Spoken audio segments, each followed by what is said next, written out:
a dua to eagerly meet Allah.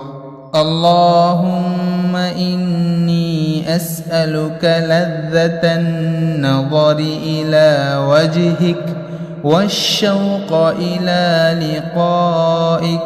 O Allah, I ask you for the delight of gazing at your countenance and the eagerness of meeting you.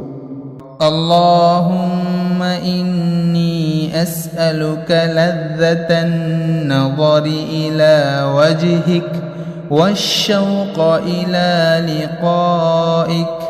اللهم إني أسألك لذة النظر إلى وجهك والشوق إلى لقائك.